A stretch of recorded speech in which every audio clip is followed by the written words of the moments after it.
Bonjour à toutes et tous, CDER L'Actu, votre rubrique d'information pour les secteurs du commerce, de l'artisanat et des services, vous présente les actualités en ce début d'année 2023. Au sommaire de cette édition, un premier tour d'horizon de l'année 2022, mais également des projections sur cette année 2023 à venir. Premier constat que l'on peut faire sur l'année 2022, c'est un nombre de créations d'entreprises probablement historique. Le record de 2021 va probablement être battu, puisqu'entre janvier et novembre, on recense déjà 980 000 créations d'entreprises, contre 995 000 en 2021 sur les 12 mois. Cette forte dynamique à l'entrepreneuriat s'est ressentie notamment entre septembre et novembre 2022, avec une hausse de 10% sur cette période par rapport à 2021. Parmi ces 980 000 nouvelles entreprises, 62% ont opté pour le régime microsocial et fiscal. Autre fait marquant de cette année 2022, c'est malheureusement une inflation historique, en moyenne 7% sur l'année.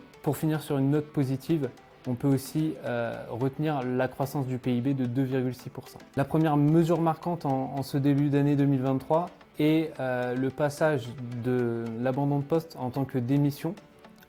Jusqu'à l'heure, un salarié qui pratiquait un abandon de poste avait le droit à ses indemnités chômage. Ce ne sera dorénavant plus le cas.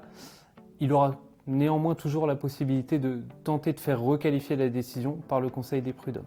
Autre mesure prise par le gouvernement, c'est l'instauration en ce début d'année d'un chèque carburant d'une valeur de 100 €. Il sera distribué aux salariés percevant le SMIC et sera disponible en faisant la demande sur votre espace impôt. À partir d'avril, nos habitudes du quotidien vont aussi changer, puisque quand nous procéderons à des achats, nous n'aurons plus forcément de ticket de caisse. Effectivement, le commerçant, à partir de cette date, n'aura plus l'obligation de nous imprimer nos tickets. Pour continuer à les recevoir, il nous faudra en faire la demande. Il existe des alternatives au ticket papier, comme le ticket numérique, envoyé par mail. Ce vendredi 6 janvier, le gouvernement a pris une décision qui va rassurer un certain nombre d'entreprises, notamment nos boulangeries-pâtisseries, en instaurant un prix plafond du kilowattheure pour cette année 2023. Il sera fixé à 280 €.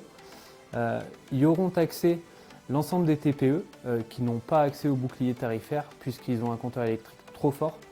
Afin de bénéficier de ce nouveau dispositif, il faudra le solliciter auprès du fournisseur d'électricité en fournissant une attestation sur l'honneur. C'est la fin de votre CDER à l'actu. On se retrouve le mois prochain pour faire un nouveau point sur la conjoncture économique.